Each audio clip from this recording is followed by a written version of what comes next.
பிதாவாகிய தேவனுக்கு மகிமை உண்டாதாக. இந்த வாரத்தின் முதல் நாளிலும் தேவனை தொழுது கொள்ளும்படியாக கூடி வந்திருக்கிற சபையார் யாவருக்கும் நமது கர்த்தரும் இரட்சகரும் மீட்பருமாகிய இயேசு கிறிஸ்து நாமத்தினாலே வாழ்த்துக்களையும் நன்றியும் தெரிவித்துக் கொள்கிறோம்.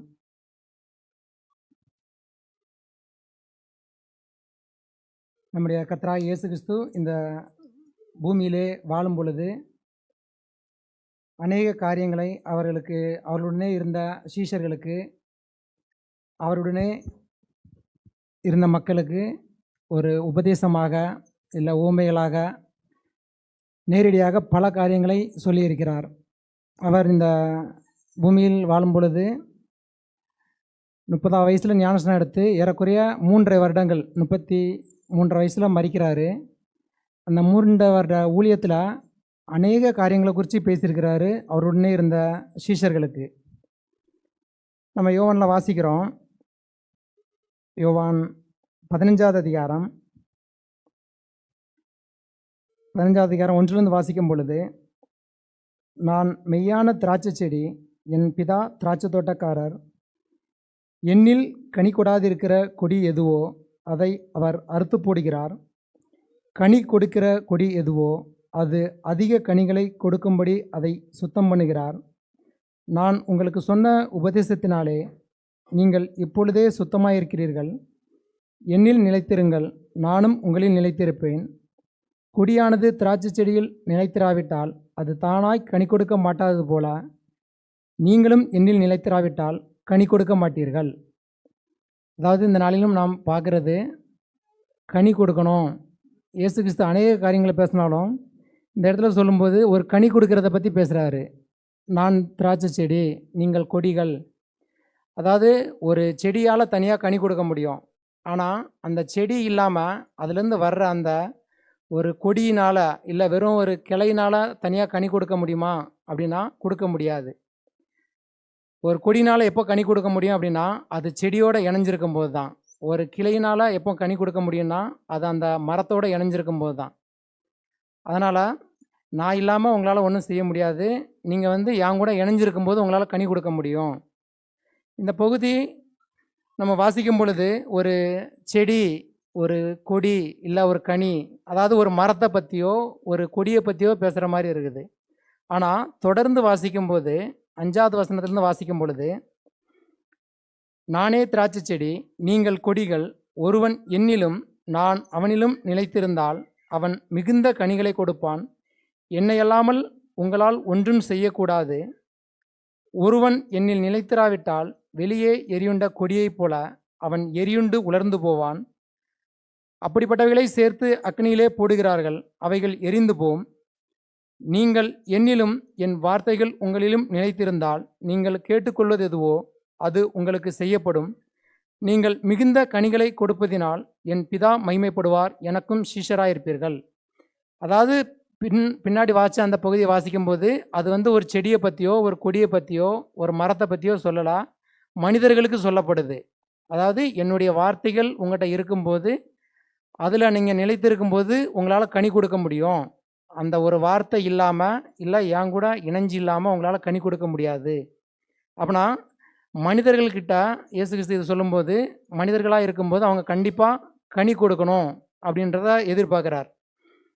மேலும் இதே பகுதியை மத்தேயுல வாசிக்கும்போது இதில் செடி கொடின்னு சொன்ன இயேசு கிறிஸ்து மத்தேயு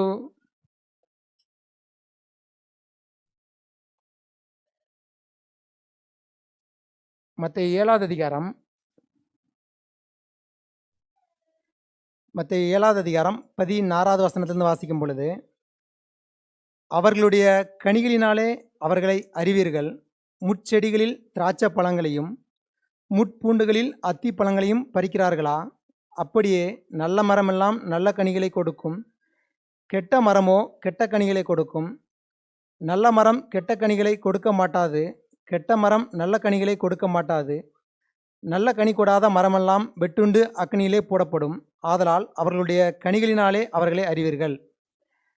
அதாவது அதே பகுதி தான். அதில் செடி கொடின்னு பேசின இயேசு கிறிஸ்து இதில் மரம் கனி அப்படின்னு பேசுகிறாரு. நம்மளுடைய அறிவுக்கு தெரியும் இது செடிக்கோ மரத்துக்கோ பேசப்படல, மனிதர்களுக்கு பேசப்படுதுன்ட்டு. ஆனால் சில டைம் நம்முடைய யோசனை எப்படி இருக்குன்னா, இல்லை அவர் மரத்தை தானே வெட்டி போடுவார், இல்லை கிளையை தானே வெட்டி போடுவார். இதே மத்தேயுல வாசிக்கும் பொழுது, மத்தேயு 3வது அதிகாரம் 10வது வசனத்தில், இப்பொழுதே கோடாரியானது மரங்களின் வேர் அருகே வைத்திருக்கிறது, ஆகையால் நல்ல கனி கொடாத மரமெல்லாம் வெட்டுண்டு அக்னியிலே போடப்படும். நம்ம பார்க்கும்போது ஒரு மரத்தை வெட்டி அக்னியில் போட போகிறாங்க அப்படின்னா இல்லை, அது மரத்துக்காக சொல்லப்பட்டதில்லை. மேலே 8வது வசனத்தில் வாசிக்கும்போது, அதே மத்தேயு 3வது அதிகாரம் 8வது வசனத்தில், மனம் திரும்புதலுக்கு ஏற்ற கனிகளை கொடுங்கள். அப்படின்னா இது மனிதர்கள்கிட்ட தான் எதிர்பார்க்குறாரு, இப்படி ஒரு கனியை கொடுக்கணும். என்ன கனினா மனம் திரும்புதல். அதாவது அங்கே இருந்த மக்களுக்கு சொல்லும்போது மனம் திரும்புதலுக்கு ஏற்ற கனியை கொடுங்க அப்படின்னா நம்மகிட்ட கனியை கொடுக்கணும் அப்படின்றத வேதம் எதிர்பார்க்குது. இந்த கனியை நம்ம கொடுக்குறவங்களா இருக்கிறோமா? கனின்னு சொல்லும்போது ஒரே ஒரு கனியை கொடுப்போம், அதை மட்டும் செய்வோம் இல்லை. கனி அநேக விதத்தில் மனிதர்களால் கொடுக்க முடியும். நம்ம ஒரு மரம் செடின்னா ஒரு மரம் அந்த ஒரே ஒரு கனியை கொடுக்கும், இல்லை ஒரு செடி அந்த கனியை மட்டும் கொடுக்கும். அது என்ன தன்மையுள்ளதோ அதை மட்டும் கொடுக்கும். ஆனால் மனிதர்கள் அப்படி அல்ல, அநேக விதமான கனியை மனிதர்களால் கொடுக்க முடியும். நான் ஒன்றே ஒன்று செய்வேன், அதை மட்டும்தான் அந்த கனியை மட்டும் கொடுப்பேன் இல்லை. மனிதர்களால் அநேக விதமான கனியை கொடுக்க முடியும். ஒரு 2 கனியை குறித்து இந்த நாளில் நம்ம பார்க்கலாம். முதல் விஷயம், கொலோசையர்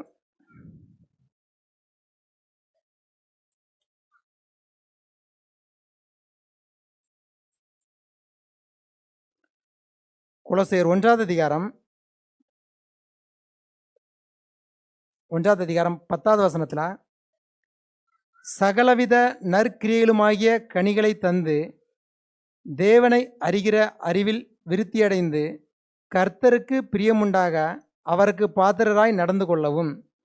இதை சொல்லும்போது நம்முடைய செயல்கள், நம்முடைய கிரியைகள் கனிகளாக இருக்குது. இது என்னென்னா, நம்ம மற்றவங்களுக்கு செய்கிற காரியங்கள் ஒரு நன்மையாக இருக்கலாம், இல்லை ஒரு தீமையாக இருக்கலாம், ஒரு உதவியாக இருக்கலாம், எதுவாக இருக்கலாம், அது அவர்களுக்கு ஒரு கனிகளாக பேசப்படுது. இதே நற்கிரியைகளை குறித்து இன்னும் வாசிக்கும் பொழுது, தீத்து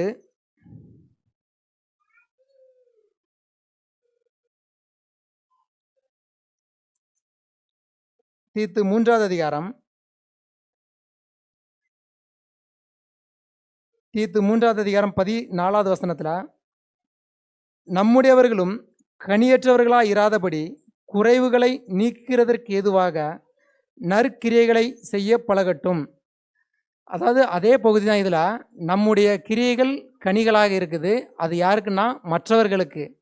நம்முடைய செயல் மூலமாக மற்றவர்களுக்கு ஒரு நன்மை கிடைக்கும் அப்படின்னா அது அந்த செய்கிற நபருக்கு ஒரு கனியாக பார்க்கப்படுது. அந்த நபர் ஒரு கிரியை செய்யும்போது அதனால் மற்றவர்கள் புரோஜனம் அடையும் போது அந்த நபருக்கு அது ஒரு கனி. இதே நற்கிரியைகளை குறித்து இன்னும் வாசிக்கும் பொழுது, எபேசியர்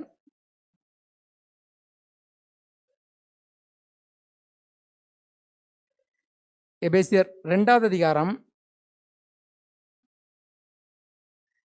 10வது வசனத்தில் வாசிக்கும் பொழுது, எபேசியர் 2:10, ஏனெனில் நற்கிரியைகளை செய்கிறதற்கு நாம் கிறிஸ்து இயேசுவுக்குள் சிருஷ்டிக்கப்பட்டு தேவனுடைய செய்கையாயிருக்கிறோம், அவைகளில் நாம் நடக்கும்படி அவர் முன்னதாக அவைகளை ஆயத்தம் பண்ணினார். அதாவது நம்முடைய தெரிந்து கொள்ளுதலே எதுக்காக அப்படின்னா நற்கிரியைகளை செய்வதற்காக. ஏன்னா எல்லாரும் உலகத்தில் இருக்கிறாங்க, எல்லாரும் அநேக கிரியைகளை செய்கிறாங்க. ஆனால் அது எந்த அளவுக்கு மற்றவர்களுக்கு புரோஜனமாக, அவங்களுக்கு ஒரு உதவியாக, அவங்களுக்கு ஒரு நன்மையாக இருக்குது அப்படின்னா அதை நம்மளால் தான் செய்ய முடியும். என்னென்னா நம்முடைய தெரிந்து கொள்ளுதலே நற்கிரியைகள் நம்ம மற்றவர்களுக்கு செய்யணும், அதன் மூலமாக மற்றவர்களுக்கு புரோஜனமாக இருக்கணும், அதற்காக உங்களுடைய தெரிந்து கொள்ளுதல் இருக்கும்போது அப்படின்னு சொல்லும்போது, முதல் காரியம் நாம் செய்கிற நற்கிரியைகள் நமக்கு கனியாக இருக்கிறது. இரண்டாவதாக ஒரு காரியம், எபேசியர் 5வது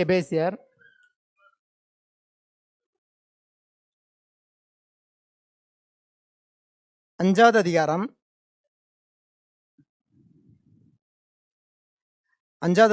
9வது வசனத்தில், ஆவியின் கனி சகல நற்குணத்திலும் நீதியிலும் உண்மையிலும் விளங்கும். கர்த்தருக்கு பிரியமானது இன்னதென்று நீங்கள் சோதித்து பாருங்கள். முதல் காரியம் நற்கிரியை, இரண்டாவது காரியம் நற்குணம். அதாவது இந்த முதல் காரியத்தை செய்கிறதுக்கு என்ன அவசியம் அப்படின்னா, இந்த இரண்டாவது காரியம் அவசியம். இது இருக்கும்போது தான் நம்மளால் அந்த காரியத்தையே செய்ய முடியும். என்னன்னா நற்குணம். ஆவியின் கனி சகல நற்குணத்திலும் நீதியிலும் உண்மையிலும் விளங்கும். அப்படின்னா இப்படி கூட ஒரு கனி இருக்குது. ஒரு மனிதர்கள் அவர்களுடைய குணங்கள் சரியாக இருக்கும்போது, அவர்களுடைய ஒரு சுபாவம் சரியாக இருக்கும்போது, அது கூட தேவனுக்கு ஒரு கனியாக பேசப்படுது. நம்முடைய குணம் சரியாக இருக்குன்னா நாம் தேவனுக்கு கனி கொடுக்குறவர்களாக இருக்கிறோம். ஏன்னா தொடர்ந்து அந்த அதிலே 11ஆம் வசனத்தில் அடுத்த வசனத்தில் வாசிக்கும்போது, கனியற்ற அந்தகார கிரியைகளுக்கு உடன்படாமல் அவைகளை கடிந்து கொள்ளுங்கள். அப்படின்னா நம்முடைய செயல்பாடு சரியாக இல்லாத போது அதில் கனி கொடுக்கலை அப்படின்னு சொல்லுது.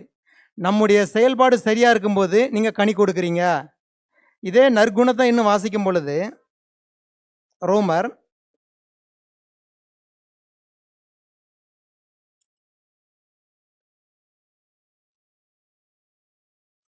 7வது அதிகாரம்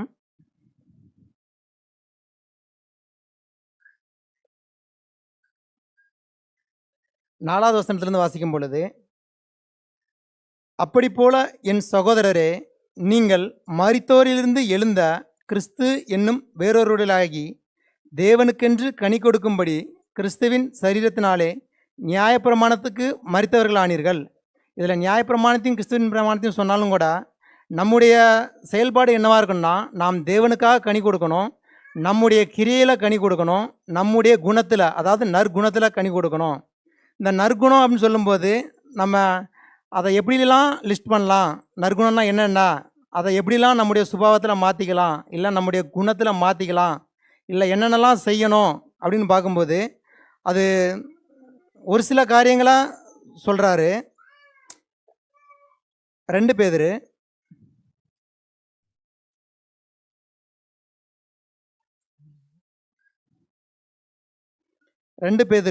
1வது அதிகாரம் 5வது வசனத்திலிருந்து வாசிக்கும் பொழுது, இப்படி இருக்க நீங்கள் அதிக ஜாக்கிரதை உள்ளவர்களாய் உங்கள் விசுவாசத்தோடே தைரியத்தையும், தைரியத்தோடே ஞானத்தையும், ஞானத்தோடே இச்சையடக்கத்தையும், இச்சையடக்கத்தோடே பொறுமையும், பொறுமையோடே தேவபக்தியும், தேவபக்தியோடே சகோதர சிநேகத்தையும், சகோதர சிநேகத்தோடே அன்பையும் கூட்டி வழங்குங்கள். இவைகள் உங்களுக்கு உண்டாயிருந்து பெருகினால் உங்களை நம்முடைய கர்த்தராகிய இயேசு கிறிஸ்துவை அறிகிற அறிவிலே வீணரும் கனியற்றவர்களுமாய் இருக்க ஒட்டாது. அதாவது மேலே வாச்சது அதில் ஒரு 8 காரியங்கள் சொல்கிறாரு. விசுவாசம், அன்பு, தைரியம், இவைகள்லாம் இருக்கும்போது நம்முடைய செயல்பாடு எப்படி இருக்குன்னா, முதல்ல இவைகள் உங்களுக்கு உண்டாயிருந்து பெருகினால், முதல்ல நம்மகிட்ட இருக்கணும், 2வது பெருகணும். இதை செய்யும்போது நம்மளால் கனி கொடுக்காமல் இருக்கவே முடியாது. நம்முடைய சுபாவம், நம்முடைய குணம் இப்படி இருக்கும்போது கர்த்தராகிய இயேசு கிறிஸ்து அறிகிற அறிவிலே வீணரும் கனியற்றவர்களுமாக இருக்க ஒட்டாது. அப்படின்னா நம்மளால் கண்டிப்பாக கனி கொடுக்க முடியும். எனக்கு இப்படிப்பட்ட சுபாவம் இருக்குது, இப்படிப்பட்ட கிரியை இருக்குதுன்னா அது ஆட்டோமேட்டிக்காக அது தேவனுக்கு கனியாக போய் சேரும். ஏன்னா நம்ம வாச்ச வசனத்திலே பிதா திராட்சை தோட்டக்காரர் அப்படிங்கும்போது அவர் தோட்டக்காரர், அவருடைய மந்தையில் நம்ம இருக்கிறோம், இல்லை அவர் வச்ச ஒரு மரமாக ஒரு செடியாக நம்ம இருக்கிறோம். நம்மகிட்ட அதுக்கு உண்டான அந்த ஒரு பலனை தேவன் எதிர்பார்ப்பார். நம்ம வீட்டில் மரம் வளர்க்குறோங்கும்போது அநேகர் வீட்டு முன்னாடி வச்சுருப்போம். வளர்த்தா அதனால் நமக்கு என்ன பயன்? அது ஒரு காய் தருதா, இல்லை ஒரு கனி தருதா, அட்லீஸ்ட் ஒரு நிழலாக தருதா, ஏதாவது ஒரு பயன் இருக்கணும். அதனால தான் நம்ம அதை வளர்க்குறோம். இப்போ தேவன் நம்மளை தெரிந்து கொண்டு சபையில் வச்சிருக்கிறார் அப்படிங்கும்போது நீங்கள் கனி கொடுக்கணும், உங்களுடைய குணத்தில் கனி கொடுக்கணும், உங்களுடைய கிரியையில் கனி கொடுக்கணும். நம்ம குணத்தில் இன்னும் சொல்லும்போது நம்முடைய குணத்தை குறித்து ரோமர்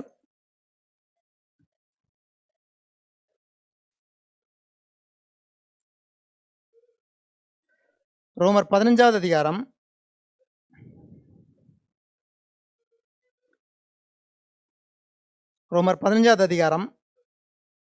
14வது வசனத்திலிருந்து வாசிக்கும் பொழுது, என் சகோதரரே, நீங்கள் நற்குணத்தில் நிறைந்தவர்களும் சகல அறிவில் அறிவினாலும் நிரப்பப்பட்டவர்களும் ஒருவருக்கொருவர் புத்தி சொல்ல வல்லவர்களுமா இருக்கிறீர்கள் என்று நானும் உங்களை குறித்து நிச்சயித்திருக்கிறேன். இந்த அளவுக்கு வளர்ந்துருக்கணும். நற்குணத்தில் வல்லவர்களானா நம்முடைய குணம் அந்த அளவுக்கு வளர்ந்துருக்கணும். மேலும் சொல்லும்போது பிலிப்பியர்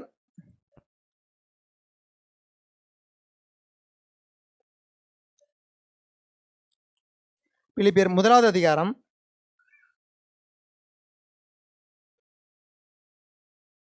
10வது வசனத்திலிருந்து வாசிக்கும் பொழுது, பிலிப்பியர் 1:10 தேவனுக்கு மகிமையும் துதியும் உண்டாகும்படி இயேசு கிறிஸ்துவினால் வருகிற நீதியின் கனிகளால் நிறைந்தவர்களாகி நீங்கள் கிறிஸ்துவின் நாளுக்கென்று துப்புரவானவர்களும் இடரற்றவர்களுமாய் இருக்கவும் வேண்டுதல் செய்கிறேன். அதாவது நீதியின் கனி, இதிலெல்லாம் நம்ம கனி கொடுக்குறோமா? அதில் நம்ம யோசிக்கணும். இந்த கனிலாம் கொடுக்குறோமா? முதல் காரியம் நற்கிரியல் கனி, அதை விட்டுலாம். நற்குணம் சொல்லும்போது நம்முடைய சுபாவத்தில் அநேக காரியங்களை நம்முடைய இருதயத்தில் வச்சு நம்மளால் கனி கொடுக்க முடியும்.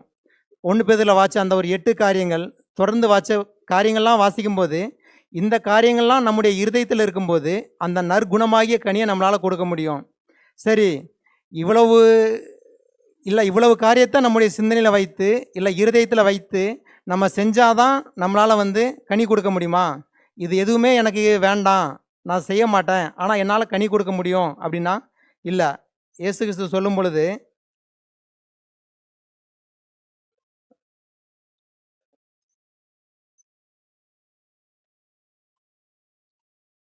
லூக்கா 13வது அதிகாரம்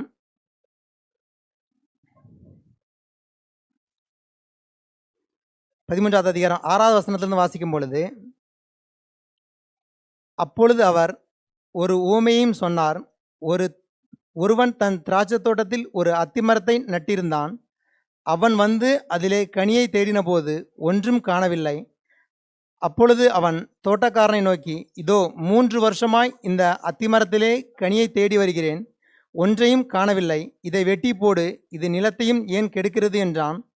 அதற்கு அவன், ஐயா, இது இந்த வருஷமும் இருக்கட்டும், நான் இதை சுற்றிலும் கொத்தி எரு போடுவேன். கனி கொடுத்தால் சரி, கொடாவிட்டால் இனிமேல் இதை வெட்டி போடலாம் என்று சொன்னான் என்றார். அப்படின்னா அந்த நற்குணமாகிய கனி, நற்கிரிய கனி, இந்த கனி கொடுக்குற விஷயத்தில் தேவன் நம்மகிட்ட கண்டிப்பாக எதிர்பார்க்குறார்.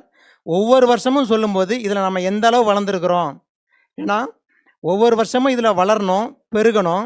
அப்படி கொடுக்கல அப்படின்னா இயேசு கிறிஸ்து சொல்கிறபடி அது ஒன்று இருந்தால் கனி கொடுக்கணும், இல்லைன்னா அது ஏன் நிலத்தை கெடுக்குது, அதை வெட்டி போடு. அப்படின்னா நம்ம கண்டிப்பாக கனி கொடுக்கணும். நம்ம செய்ய வேண்டிய காரியம் என்ன கனி கொடுக்கறதுல அப்படின்னா, மத்தேயு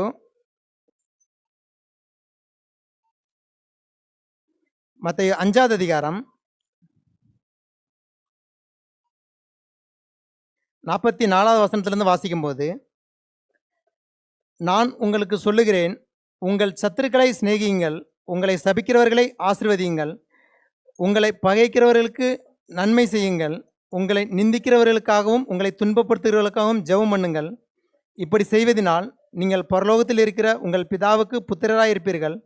அவர் தீயோர் மேலும் நல்லோர் மேலும் தமது சூரியனை உதிக்க பண்ணி நீதியுள்ளவர்கள் மேலும் அநீதியுள்ளவர்கள் மேலும் மழையை பெய்ய பண்ணுகிறார். உங்களை சிநேகிக்கிறவர்களே நீங்கள் சிநேகிப்பீர்களானால் உங்களுக்கு பலன் என்ன? ஆயக்காரரும் அப்படி செய்கிறார்கள் அல்லவா? அதாவது இப்படிப்பட்ட குணம்லாம் இருக்கும்போது தான் என்னால் தேவனுக்கு பிரியமானபடி வாழ முடியும் அப்படின்னா இல்லை. இந்த அளவுக்கு இருக்கணும். உங்களை சிநேகிக்கிறவர்களே நீங்கள் சிநேகிப்பீர்கள்னா உங்களுக்கு பலன் என்ன அப்படின்னா, நம்முடைய சத்துருவையும் சிநேகிக்கிற அளவுக்கு நம்மகிட்ட அன்பு இருக்கணும். அவங்களுக்காக வேண்டுதல் செய்கிற அளவுக்கு நம்முடைய குணம் இருக்கணும். இதே பகுதியாக மத்தேயு 5வது அதிகாரத்தில் சொன்னதா லூக்கா 6வது அதிகாரத்துலையும் இதே பகுதியை தான் சொல்லுவார். லூக்கா 6ல் வாசிக்கும்போது, லூக்கா 6வது அதிகாரம் 32வது வசனத்திலிருந்து வாசிக்கும்போது, உங்களை சிநேகிக்கிறவர்களே நீங்கள் சிநேகித்தால் உங்களுக்கு பலன் என்ன? பாவிகளும் தங்களை சிநேகிக்கிறவர்களே சிநேகிக்கிறார்களே. உங்களுக்கு நன்மை செய்கிறவர்களுக்கே நீங்கள் நன்மை செய்தால் உங்களுக்கு பலன் என்ன? பாவிகளும் அப்படி செய்கிறார்களே. அதாவது இந்த குணம் நம்மகிட்ட இருக்கணும்னா அது சொல்லும்போது இந்த அளவுக்கு நம்முடைய வளர்ச்சி இருக்கணும். நம்மளை நேசிக்கிறவங்களையும் தாண்டி, நம்ம மேலே அன்பு செலுத்துகிறவங்களையும் தாண்டி, நம்மளை வெறுக்கிறவங்களையும் நம்மளை துன்பப்படுத்துகிறவங்களையும் நம்மளை கஷ்டப்படுத்துகிறவங்களையும் நம்ம நேசிக்கணும். அவங்கள சொல்லும்போது அவங்கள நேசிக்கணும், அவங்க மேலே அன்பாக இருக்கணும், அவங்களுக்காக ஜெபம் பண்ணணும். இதெல்லாம் நம்ம செய்யும்போது நான் வந்து நற்குணத்தில் வந்து கனி கொடுக்குறேன். ஏன்னா நம்ம நம்ம மேலே அன்பு செலுத்துகிறவங்க மேலே நம்ம ஈஸியாக திரும்ப அன்பு செலுத்திடுவோம். அவன் எனக்கு செலுத்தியிருக்காங்க, நான் திரும்ப செலுத்துகிறேன், ஈஸியாக செலுத்திடுவோம். ஆனால் இயேசு கிறிஸ்து சொல்லும்போது, பாவிகளும் தங்களை சிநேகிக்கிறவர்களே சிநேகிக்கிறார்களே, உங்களுக்கு நன்மை செய்கிறவர்களுக்கு நீங்களும் நன்மை செய்தால் உங்களுக்கு பலன் என்ன? பாவிகளும் அப்படி செய்யலான்னா, நம்மகிட்ட அடுத்தவங்ககிட்ட ஒரு உதவியை வாங்கியோ இல்லை ஒரு நன்மையை பெற்றுக்கொண்டோ திரும்ப செய்கிறது பெரிய விஷயம் இல்லை. எல்லாருமே அப்படி செய்கிறாங்க. அப்படின்னா அதுக்கும் மேற்பட்டு நம்மளை வெறுக்கிறவங்களுக்கும் நம்ம நன்மை செய்யணும், ஒரு உதவி செய்யணும். அப்படின்னா அதுக்கும் மேற்பட்டு இந்த ஒரு குணங்கள்லாம் நம்மகிட்ட இருக்கணும். இந்த நற்குணம் என்று ஒரு லிஸ்ட்டு வாச்சோம் இல்லையா? அந்த குணம்லாம் இருக்கும்போது நம்ம வந்து நம்மளை வெறுக்கிறவங்க மேலே நம்மளால் அன்பு செலுத்த முடியும், அவங்களுக்காக ஜெபம் பண்ண முடியும், அவங்களுக்கு உதவி செய்ய முடியும். இல்லை இவ்வளவு சுபாவங்கள் வந்து ரொம்ப கஷ்டமாக இருக்குது, இவ்வளவு காரியங்களை வச்சா இப்படி ரொம்ப கடினமாக இருக்குது, இதை இயேசு கிறிஸ்து பேசும்போதே கூட சொல்லியிருப்பாங்க, இது கடினமான உபதேசம், இது யார் கேட்பாங்க அப்படின்ட்டு. அப்படின்னா இவ்வளவு காரியங்களை ஃபாலோ பண்ண கஷ்டமாக இருக்குது அப்படின்னா ஃபாலோ பண்ண ஒரு நபர் இருக்கிறாரு, நல்லதொரு பரிச்சயமான நபர் தான். ஒரே ஒரு உதாரணம் தான், தாவீது. தாவீதினுடைய தெரிந்து கொள்ளுதலை சொல்லும்போது 1 சாமுவேல் 13வது அதிகாரம்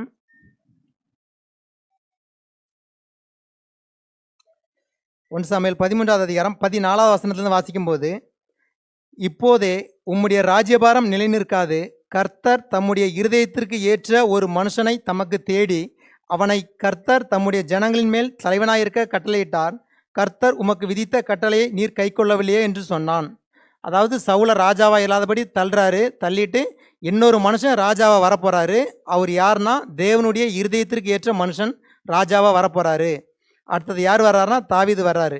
அவரை தேர்ந்தெடுக்கும் போதே தேவனுடைய இருதயத்துக்கு ஏற்ற ஒரு மனுஷனை தேர்ந்தெடுக்க போகிறாங்க. அப்படின்னா தேர்ந்தெடுத்த அந்த நபர் என்ன செய்கிறாருன்னு பார்க்கும்போது நமக்கு ஒரு பரிச்சயமான உதாரணம் தான். அதே 1 சாமுவேல் 18வது அதிகாரம் 10வது வசனத்திலிருந்து வாசிக்கும்போது, மறுநாளிலே தேவனால் விடப்பட்ட பொல்லாத ஆவி சவுலின் மேல் இறங்கிற்று. அவன் வீட்டிற்குள்ளே தீர்க்கதரிசனம் சொல்லி கொண்டிருந்தான். அப்பொழுது தாவீது தினந்தோறும் செய்கிறபடி தன் கையினால் சுரமண்டலத்தை வாசித்து கொண்டிருந்தான். சவுலின் கையிலே ஈட்டி இருந்தது. அப்பொழுது சவுல் தாவீதை சுவரோடே சேர்த்து உருவ குத்தி போடுவேன் என்று ஈட்டியை அவன் மேல் எறிந்தான். ஆனாலும் தாவீது விலகி 2 தரம் அவனுக்கு தப்பினான். அதாவது இவருடைய நோக்கமே, இவர் நமக்கு அப்புறமா பெரிய ஆள் ஆக போகிறாரு, இல்லை ராஜாவாக போகிறாரு, இவரை கொலை பண்ணணும், அதுதான் சவுலுடைய நோக்கம். 2 தடவை முயற்சி பண்ணுறாரு, 2 தடவையுமே அதில் ஃபெயிலியர் ஆகிறாரு. தாவீது தப்பிடுறாரு. அப்படின்னா தாவீதினுடைய இருதயத்தில் என்ன இருக்கணும்? என்னை கொலை முயற்சி பண்ணார், இல்லை என்னை கொல்ல பார்த்தாரு, நான் வந்து அவர் டைம் கிடைக்கும்போது அவரை கண்டிப்பாக பழி வாங்கிடுவேன், இல்லை அவரை கொன்னுருவேன், எனக்கான ஒரு வாய்ப்பு வரும், அப்போ வந்து நான் கண்டிப்பாக பழி வாங்குவேன் அப்படின்ற ஒரு சிந்தையோடு தான் தாவீது இருந்திருக்கணும், சுற்றிக்கிட்டு இருந்திருக்கணும், அவர் அதை தான் செஞ்சுருக்கணும். ஆனால் சவுலினுடைய வாய்ப்பு முடிஞ்சிச்சு. இவர் முயற்சி பண்ணார், கொல்ல முடியல. ஆனால் அடுத்தது தாவீதுக்கு ஒரு வாய்ப்பு வருது. ஒரு வாய்ப்பு இல்லை, 2 வாய்ப்பு. அதே 1 சாமுவேல் 24வது அதிகாரம்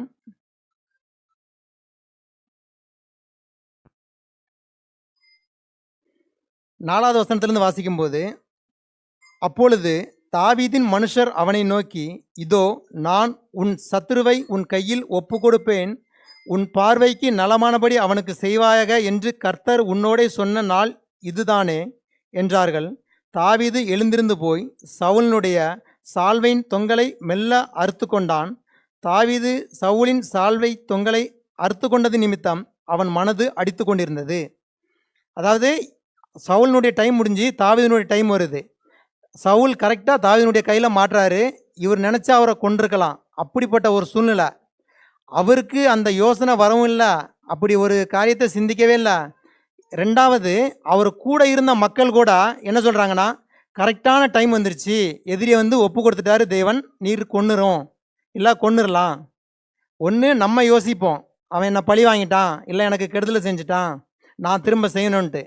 அப்படி நம்ம யோசிக்கலனா கூட கூட இருக்கிற மக்கள் சொல்லுவாங்க, பாரு பாரு ஒன்று அடித்தான் பாரு, அவனை திரும்ப அடிக்கிறதுக்கு இதுதான் ஒரு சரியான டைமு, போய் அடிச்சிடலாம், இல்லை பழி வாங்கிடலாம். தாவீது இந்த ரெண்டையுமே செய்யலை. அவருக்கு யோசனையே வரல அவரை கொல்லணும்னு. அதாவது சால்வையை அறுத்து கொண்டதுக்கு அவருடைய மனசு அடிச்சிருக்கு. சால்வையை அறுத்துட்டோமே, தேவன் நியமித்தவர் மேலே போய் நம்ம கையை வச்சிட்டோமே, அந்த சால்வையை அறுத்ததுக்கு. ஆனால் அவர் இவரையே கொலை பண்ண பார்த்தாரு சவுல். அந்த சால்வைக்கே அவருடைய மனசை அடிச்சுக்கிட்டு இருந்து, ஆனால் கூட இருந்த மக்கள் சொல்கிறாங்க, சத்துருவை ஒப்பு கொடுத்துட்டாரு, கொன்னுடலாம் அப்படின்னா. இல்லை, அதுதான் தாவீது சொல்லும்போது என் இருதயத்திற்கு ஏற்ற நேசன் சொல்லும்போது, அந்த தாவீதினுடைய இருதயம், அந்த நற்குணம் இருக்கு இல்லையா, அதனால தான் தேவன் சொல்கிறாரு என் இருதயத்துக்கு ஏற்ற நேசன். அவருக்கு பழி வாங்குற டைம் வந்தும் கூட அவர் அதை செய்யாமல் விட்டார். ஆனால் சவுல் முயற்சி பண்ணியும் தோத்துட்டாரு. இவருக்கான வாய்ப்பு வந்தும் இவர் விட்டார். ஒரே காரியம், அவர் தேவன் தெரிந்து கொண்டவர், அவர் மேலே நம்ம கையை போடக்கூடாது. அப்படின்னா எப்படிப்பட்ட ஒரு சிந்தை, எப்படிப்பட்ட ஒரு இருதயம் தாவீதுக்கு இருந்திருக்கு. இது ஒரு வாய்ப்பு இல்லை, இரண்டாவதும் அதே மாதிரி ஒரு வாய்ப்பு 26வது அதிகாரத்தில் 1 சாமுவேல் 26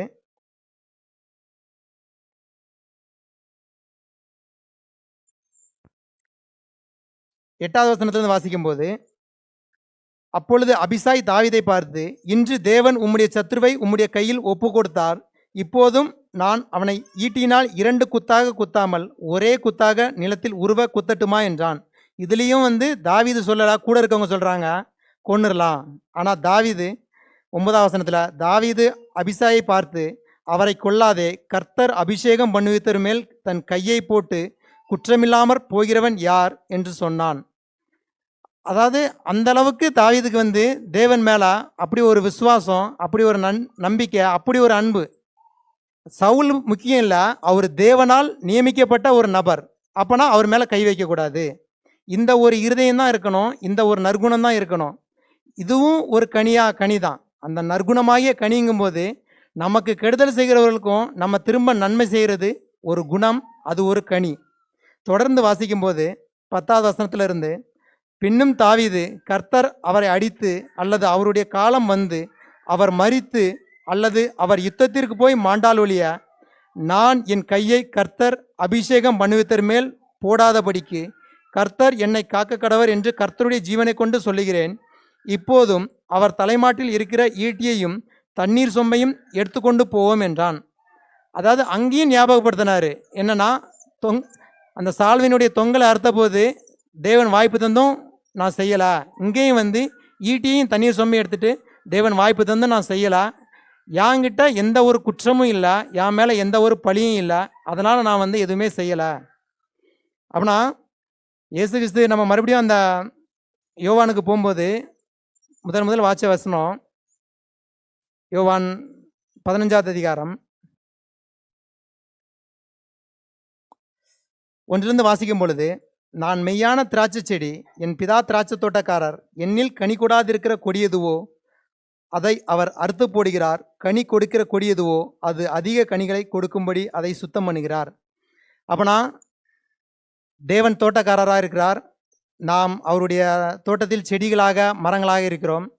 நம்மகிட்ட தேவன் கனியை கொடுக்க வேண்டும் என்று கண்டிப்பாக எதிர்பார்க்கிறார். அது நாம் கனியை கொடுக்கும்போது அது இன்னும் வளரணும், பெருகணுன்ட்டு அது அதிக கனிகளை கொடுக்கும்படி அதை சுத்தம் பண்ணுகிறார். அப்போனா கனியில் நம்ம வளரணும் அப்படின்னு முயற்சி பண்ணும்போது, நம்முடைய இருதயத்தை மாற்றும்போது அது இன்னும் நம்மளால் பெருக முடியும், வளர முடியும். ஆனால் இல்லை, இதெல்லாம் எங்கே செய்கிறது, இதெல்லாம் ரொம்ப கஷ்டமாக இருக்குது, இப்படிப்பட்ட ஒரு சுபாவத்தெல்லாம் மனசில் வச்சுருக்கிறது ரொம்ப கஷ்டம், உலகம் எங்கேயோ போயிட்டுருக்கு, எவ்வளோ வேகமாக போகுது, போகிற போக்கில் யார் என்ன நினச்சாலும் பரவாயில்ல, யாருக்கு என்ன செஞ்சாலும் பரவாயில்ல, நம்ம வளர்கிறோமா, நம்முடைய முன்னேற்றம் இருக்குதா, அதில் நம்ம மட்டும் கவனம் செலுத்தலாம், யாரை பற்றியும் கவனம் செலுத்தானா இல்லை. இதெல்லாம் செய்யும்போது தான் அது தேவன் சொல்கிறாரு, இல்லை அவர் சுத்தம் பண்ணுகிறாரு, அதில் பெருகிறதுக்கு உங்களுக்கு உதவி செய்கிறாருன்ட்டு.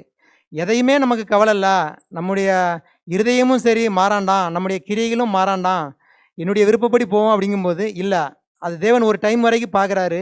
பார்க்கும்போது இல்லை, இது ஒன்று கொடுக்கணும், இல்லை இல்லாமல் இருக்கணும். அது உள்ளவும் இருக்குது, ஆனால் கனியும் கொடுக்கல அப்படின்னா அது பிரயோஜனம் இல்லையே. மனிதர்களாகிய நமக்கே அதான், ஒரு மரத்துலேருந்து பழம் தரல, இல்லை அதில் ஒரு கசப்பான ஒரு புளிப்பான பழம் தருதுன்னா இதை வச்சு என்ன பண்ணுறது?